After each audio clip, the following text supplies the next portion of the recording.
Hi children, welcome to Early Bird Class 7 Science Chapter 2 Nutrition in Animals Part 8 Revision.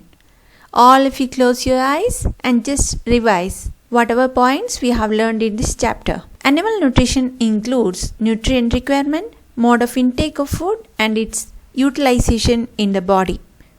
Our food need all the components or nutrients such as carbohydrate, fat, vitamins, minerals, etc., which are essential for the proper growth and working of the body. The breakdown of complex components of food into simpler substances is called digestion. In this chapter, we have learned about human digestive system and the process of digestion. The human digestive system includes buccal cavity, food pipe or esophagus, stomach, small intestine, large intestine, and anus.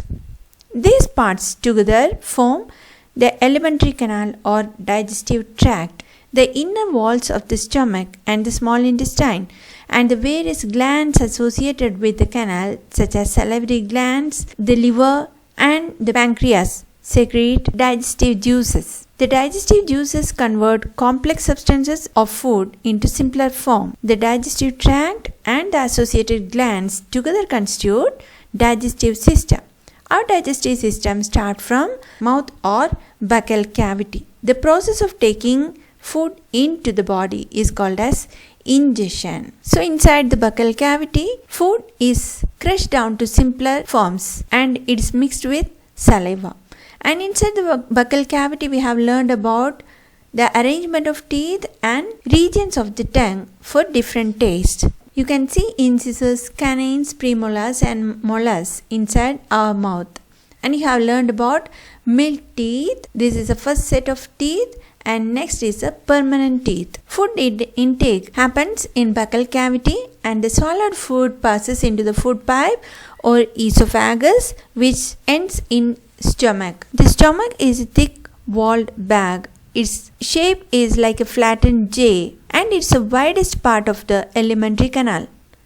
It receives food from food pipe and it opens into the small intestine. The inner lining of the stomach secretes mucus, hydrochloric acid and digestive juices. And what are its functions? Mucus protects the lining of the stomach as it kills many bacteria that enter along with the food and it makes the medium in the stomach acidic that helps in digestive juices to act. The digestive juices break down the proteins into simpler substances. Then stomach opens into small intestine. Small intestine is highly coiled structure and it ranges about 7.5 meters long. It receives secretion from liver and pancreas. Liver is the largest gland in our body. It secretes bile juice and stored in gallbladder. And this bile juice helps in the digestion of fat. You can see pancreas. It's a cream colored gland that is located just below the stomach. Pancreatic juice act on carbohydrates, fats and proteins and changes them into simpler form. Here the carbohydrate gets broken into simple sugars such as glucose, fats get converted to fatty acid and glycerol and proteins into amino acids. Then what about absorption of small intestine? In the small intestine, you can see so many finger-like projections and it increases the absorption in this area. All the nutrients get absorbed by the body during this process. The absorbed substances are transported through the blood vessel to different organs of the body where they are used to build complex substances such as proteins required by the body.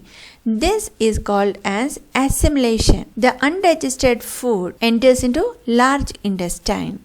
Large intestine is wider and shorter than small intestine. It's about 1.5 meter long. And what is its function? Its function is to absorb water and some salts from the undigested food material. Fecal matter is removed through the anus and this process is called as egestion. And next topic we have learned about grass eating animals or ruminants. Ruminants means animals like cattle, deer, etc.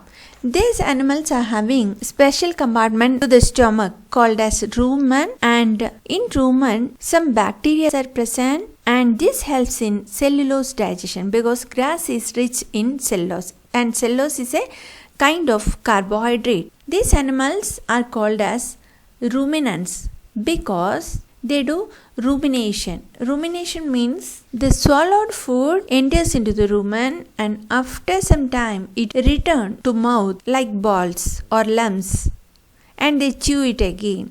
This process is called as rumination, and the partly digested food present in the rumen is called as curd. Next you are seeing feeding and digestion in amoeba. Amoeba is a microscopic single-celled aquatic organism. It has a dense nucleus and has a cell membrane. It doesn't have a definite shape because frequently it changes its shape. It pushes out 2 or more finger-like projections, and these projections are called as pseudopodia or false feet. And what is the function of this pseudopodia? It helps in movement and capture of food. And how it captures food? When it senses food, it pushes out pseudopodia around the food particles and engulfs it to form food vacuole.